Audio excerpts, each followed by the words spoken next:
Good morning, good afternoon, good evening, ladies and gentlemen, wherever you may be in the world. I'm Sara Jane. This is Thoughtful Nuggets and Pearls on Gift of Healing TV, and I am delighted to be joined by Jill Mattson. And if you didn't see that little bit just as we started, it was something Jill did that made me laugh. Jill, it's a real pleasure to have you join us today. Thank you.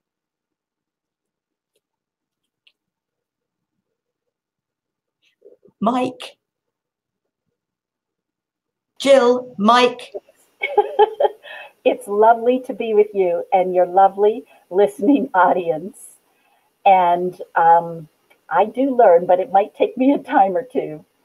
And I'm so excited about the content that we have to share, for it is life-changing. It's just entirely magical. Over to you, Sue. Sorry, ladies and gentlemen, we've had an issue with the sound. And so Jill has to turn her microphone off so that I can be heard clearly, but then has to turn it back on for when she speaks. So we do apologize, but I love technical glitches like this because it makes it so funny. The universe is playing tricks. Anyway, our topic, because Jill and I love working the sound energy, is the sound of silence. And I think that, you know, we've got quite a bit we can share on this, but I'm going to start with a quote. The quieter you become, the more you can hear. Ram Dass. And now I'm going to hand to Jill. And another quote. Silence is the altar of God. And from the Bible, be still and know that I am God. And whenever you go to the innermost chamber and you are comfortable enough with yourself and sit in your silence, then God appears in you. When you read antiquity, almost every spiritual book around the world all make reference to simply being silent. You see, we are energy. Everything about us, our bones, our thoughts, our emotions. And when we still and simply pay attention to our own energies, it's like we tune in to the deepest part of ourselves. And all of the religions profess that as you go inward, you go upward. You connect with yourself on higher levels. You connect with higher beings. You have like a porthole to channel to high-dimensional beings simply by this ancient secret of going into the silence. And you do need to learn about it a little bit because in a way it's not entirely intuitive. You see, the silence is quite noisy. And I'll just talk about my experiences.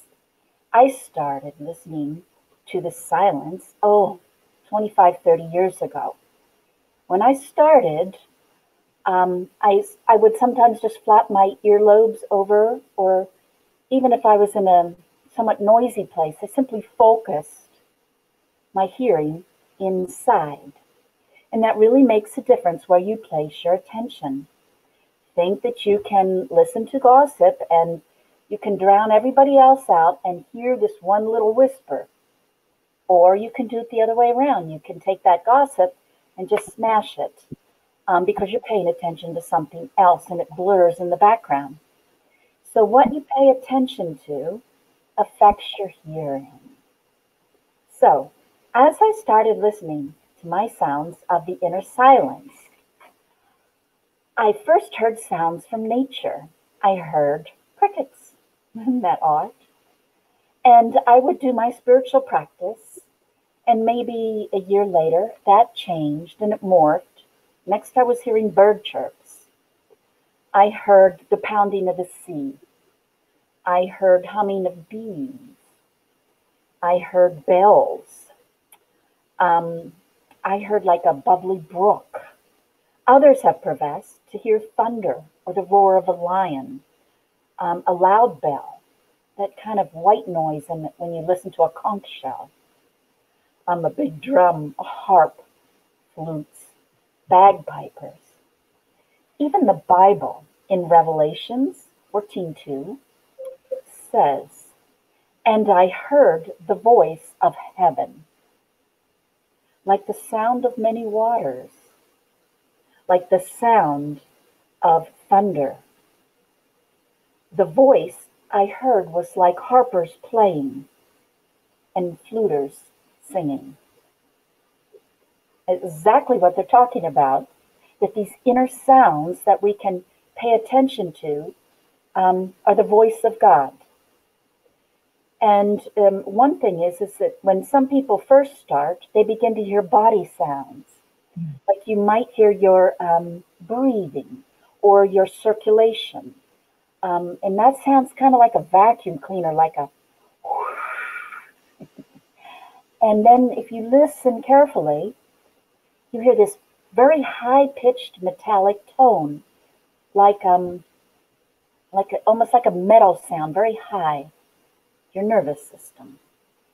So as you tune into your body, just keep going deeper and use your imagination. People think imagination is child's play, and whoever introduced that and taught that wanted to imprison mankind. Your imagination is a tool. It enables and opens up psychic skills and abilities.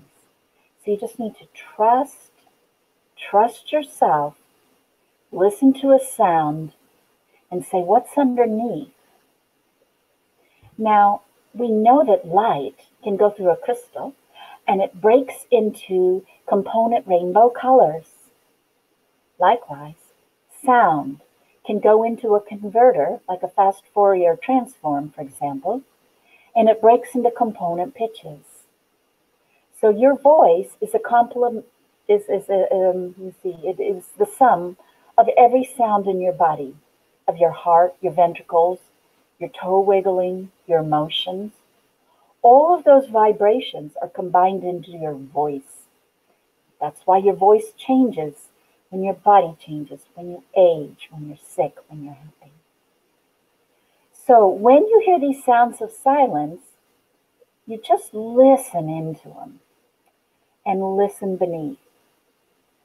Now, a beautiful thing has happened maybe 8, 10 years ago. The light workers on Earth have been getting broadcasts. They've been getting special radio stations, channels of downloads to help us awaken, to bless us. And many people who are light workers complain of having tinnitus, but tinnitus is it's like a sound in your ears that never changes, never goes away, must be terribly annoying, and is a result of some type of damage in your ear. These broadcasts, in contrast, are high metallic sounds, and they do vary. If you pay attention, they get louder. If you meditate, they get louder. As you go off into those beautiful, dreamy, slow brainwave states in which your body heals and restores, they get louder. When you enter a conversation, have an argument, they're gone. When you lower your vibrations, they fade. You have to have awakened or have at least a high enough vibration to enable your, I suppose, your DNA to receive these broadcasts. So they're a good thing for those of you who have gone to the ear doctor to get rid of those high-pitched sounds. They're a good thing. I pay attention to them to make them louder. And a couple more things I'd like to say about the sounds of silence. One is that it has been studied by neuroscientists. And they studied a group of people doing this same exercise, listening to their inner sounds. And they did it in this experiment for 45 minutes, which is quite a long time. They found positive changes in the brain, and they were permanent. How about that? And also, there have been researchers, pineal gland experts, a little gland in the center of your head a gland that's the regulator of regulators, a gland that the ancient masters attributed to um, creating light in your body, and a porthole, a way to speak to higher dimensional beings, receive downloads, higher energies, and like these ancient masters, have superb psychic skills, all linked to your pineal gland. And the listening to the sounds of silence has been linked to enlarging your pineal gland. And as we age, our pineal gland sometimes calcifies, perhaps the fluoride in the water, too much computer and blue light, lots of things, processed foods, atrophies your pineal gland. And listening to the sounds of silence massages and makes it a little larger. Okay, one last set of little tidbits, and then I'm going to pass it back to Sarah. But that is, when you listen to sounds of silence, your brainwaves go into theta brainwaves. So what does that mean? Well, many scientists have researched what happens in your body when you're in theta brainwaves. Your body literally creates chemicals, like the stuff that we go to the nutrition store to buy and supplements that we take. When you have theta brainwaves, it's like an on switch.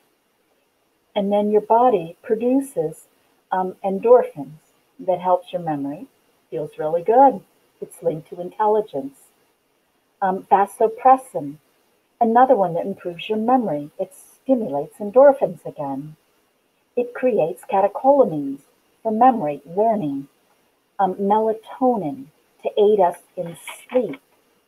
It reduces our cortisol levels, which age us. It increases level of DHEA, which buffers against disease.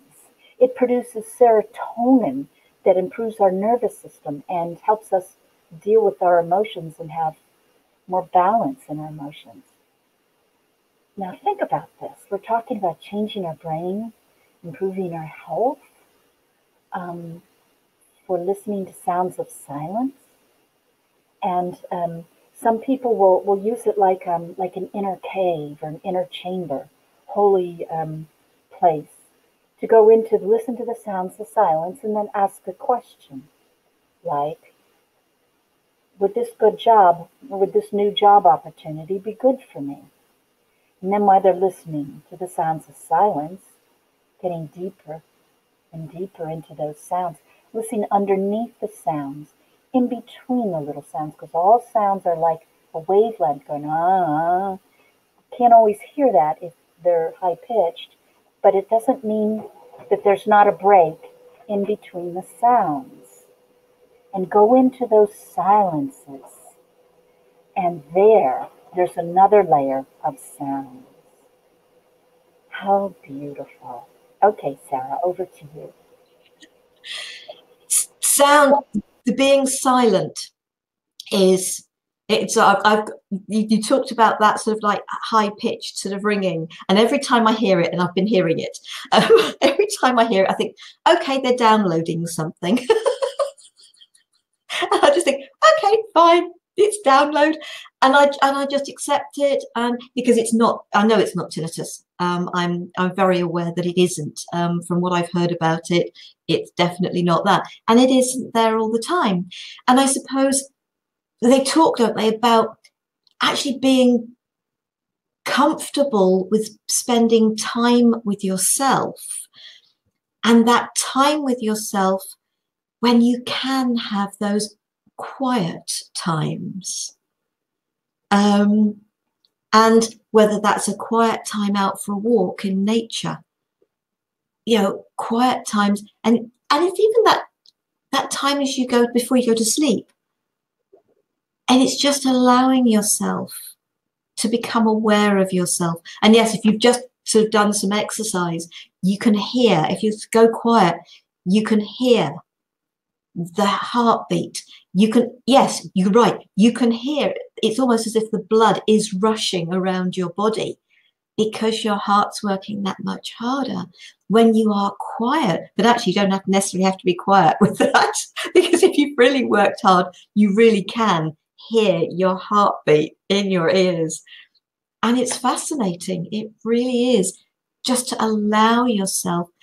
And whether you can get to that level or not, to me, I just go into trust when, even if I don't think I'm hearing anything, because I'd say, as much as I get messages, etc., I have to sit and write them or record them or whatever. I don't hear voices. I don't hear words.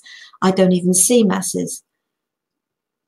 Just trust that whatever is right for you in that moment in time is what's going on. And it could be at a level that you're not aware of. How many people do meditation and don't remember what's gone on in that meditation? But they've potentially had some form of a download from that meditation that will activate as and when. Jill, back to you. Microphone, please.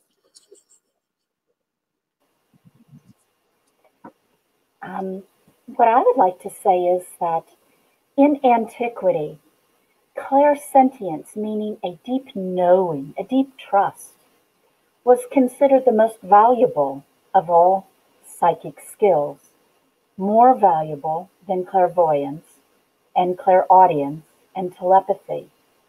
Now, in ancient times, when people were perhaps like in Atlantis or Lemuria, they were perhaps higher tuned, higher vibrational, perhaps not even human. They would have deep veins of clairsentience because they could hear and see energy work. They could sit, listen to the sounds of silence, and hear their body tuning up, and see the disease in color, see it improving. Well, today we don't have that luxury. And when we have to struggle and earn things, we become stronger. We become the masters. So when we go into the sounds of silence, we have science that tells us this does marvelous things. But I'm just echoing your comment on trusting, knowing that the time spent in silence is time that connects you to God, connects you to spirit, connects you to your higher self, improves you on every single level. And when you start to notice that and believe that, you're gaining the greatest psychic gift of all, clairsentience. And that's pretty powerful. Okay, over to you. It is. It's that reconnecting with yourself. The comfort zone, to me, is outside of ourself. To get out of our comfort zone, to step back into ourselves, into our silence, connecting more fully with ourself, our higher self. And we are connected to source, the creator, whatever terminology you wish to use, and we are connected completely with each other when we step back into that silence and step back into ourselves. Jill.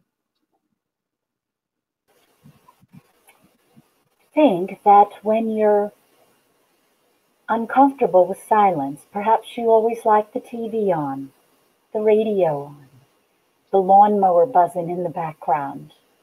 When silence is uncomfortable, if you're with another person, for example, you'll find that subconsciously you're projecting your energies outwards, actually looking for approval.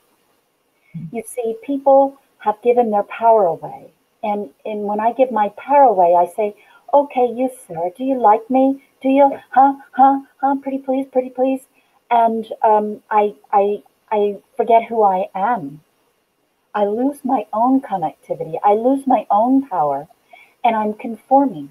I'm conforming to what I think you think, which may not even be the case, or that I'm allowing you to have the power to say I'm okay or not, when you might not even know my inner self.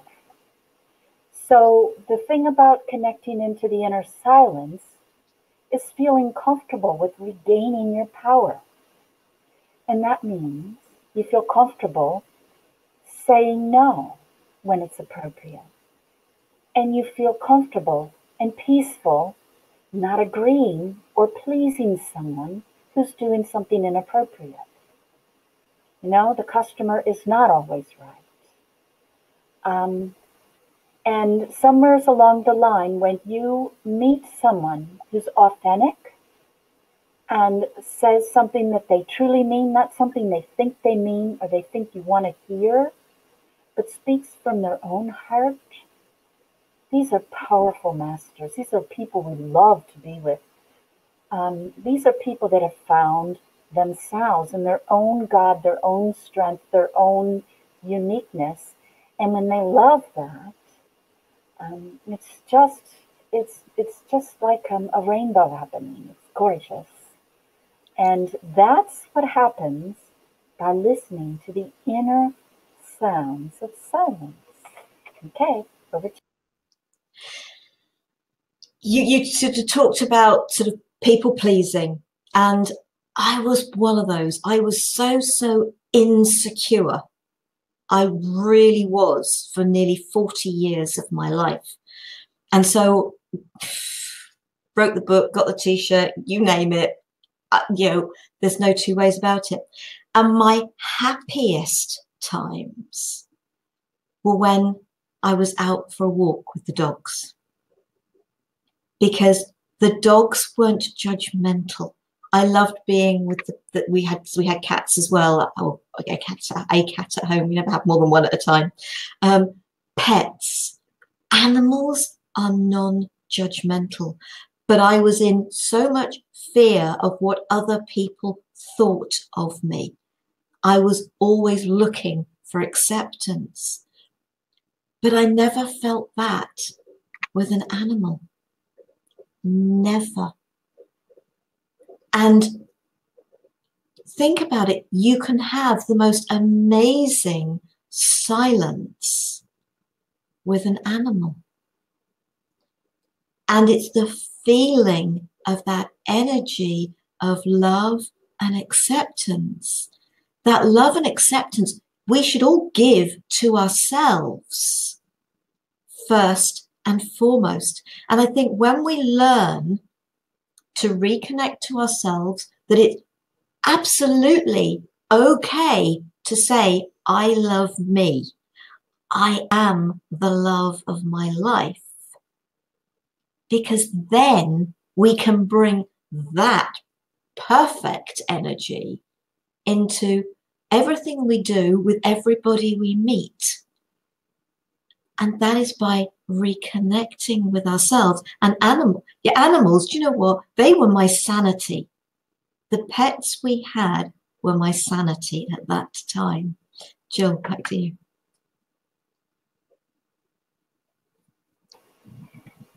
I would say that animals are our teachers. The animals and the plants are not as involved into matter, meaning they don't have quite the density on all levels of duality that we do. They can't sink, they can sink to some levels, but they still have retained unconditional love, for example.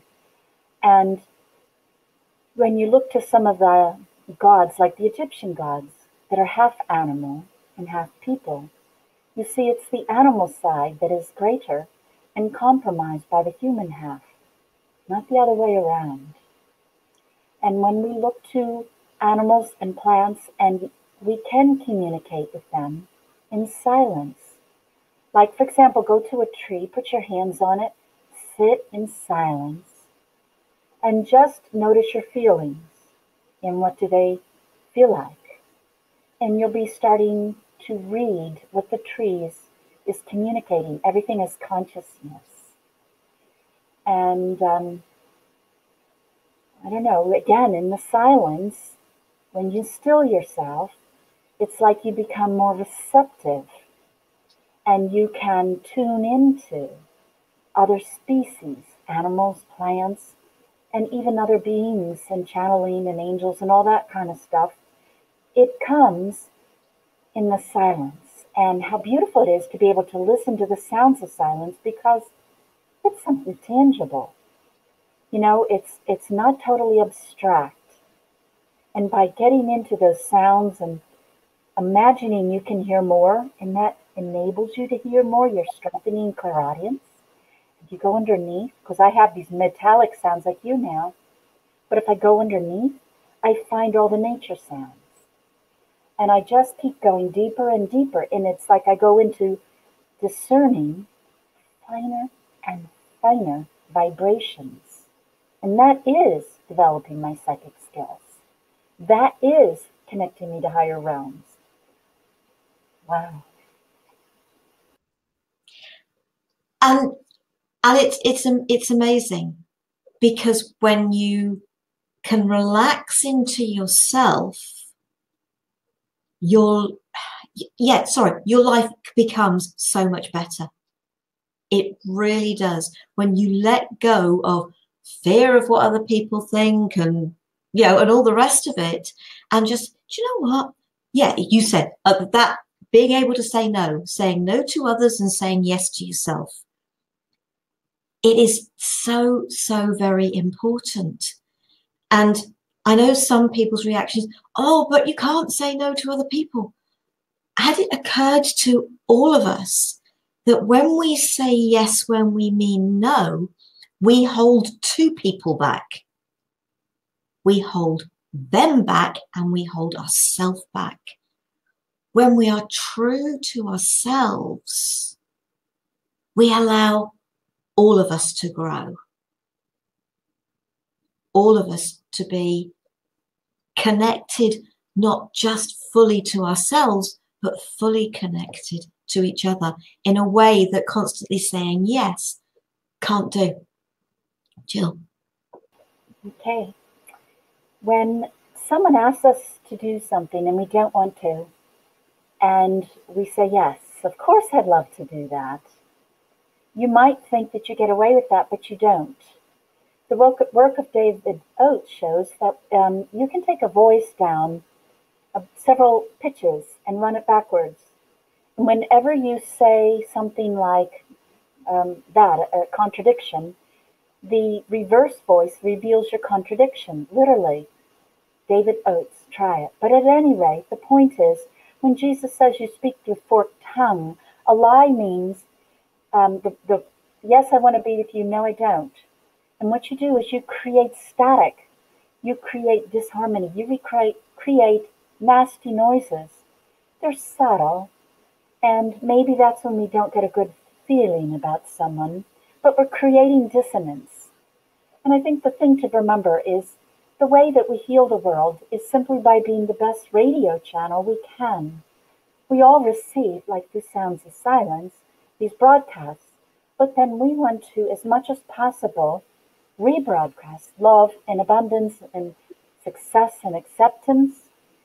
And that's why it's okay to love yourself, because when you love yourself, you're loving your radio station that goes around and heals everybody in your sight.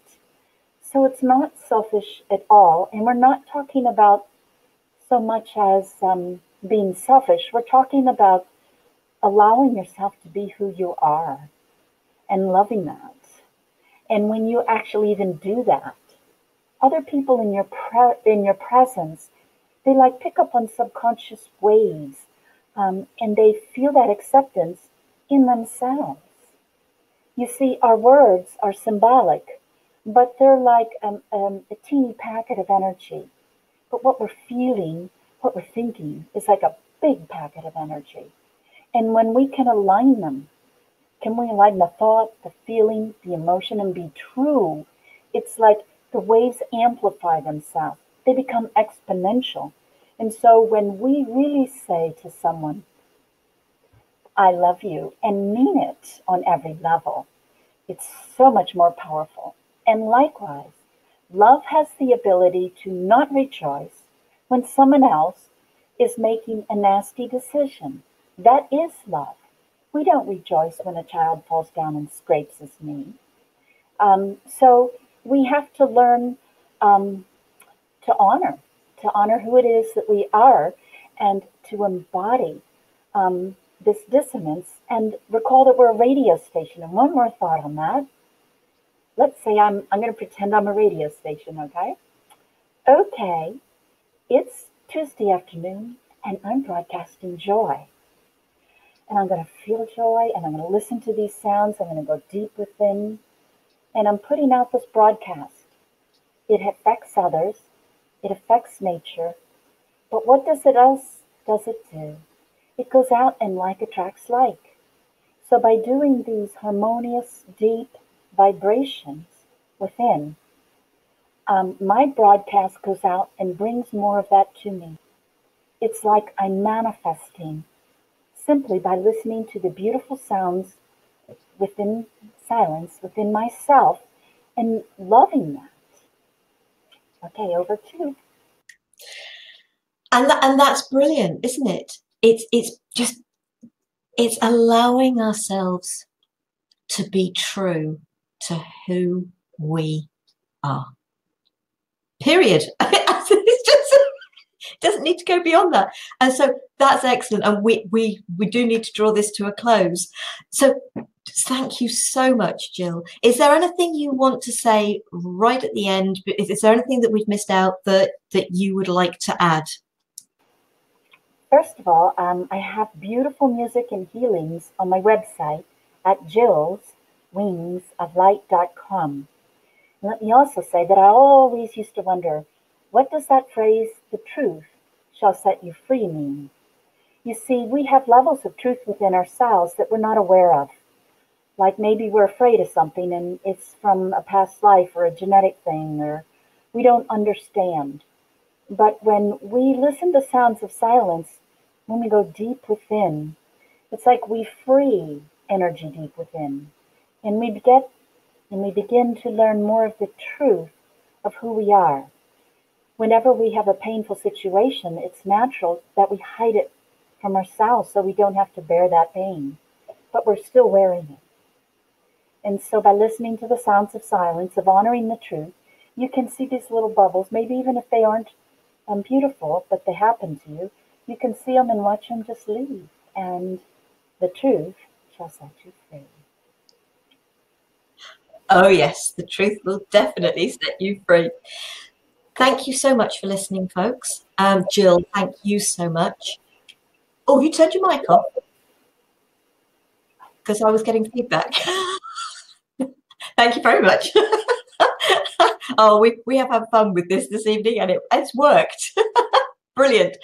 Thank you for listening. I hope that that's spoken to you, because this is why we share these programs, is to sort of give people food for thought. And if you've got any comments you wish to make, please feel free to email me at giftofhealingtv@gmail.com. If you've got a message that you want to send to Jill, wingsoflight.com was your website. No. Turn the mic back on. jillswingsoflight.com. Sorry, jillswingsoflight.com, and I'm sure there's a connection. Otherwise, send an email to me and I will forward it to Jill. Feel free to do that. Or just put a comment on the website, the giftofhealingtv.com website. Feel free to do that as well. Everything on there is free, folks, to watch and to listen to. Enjoy it. That's what it's there for. And next week, I am going to be doing a program, Thoughtful Nuggets and Pearls, Nerves versus Excited. It's all about feelings. So I hope you will join me for that. Again, Jill, thank you so very much. It's been an absolute pleasure.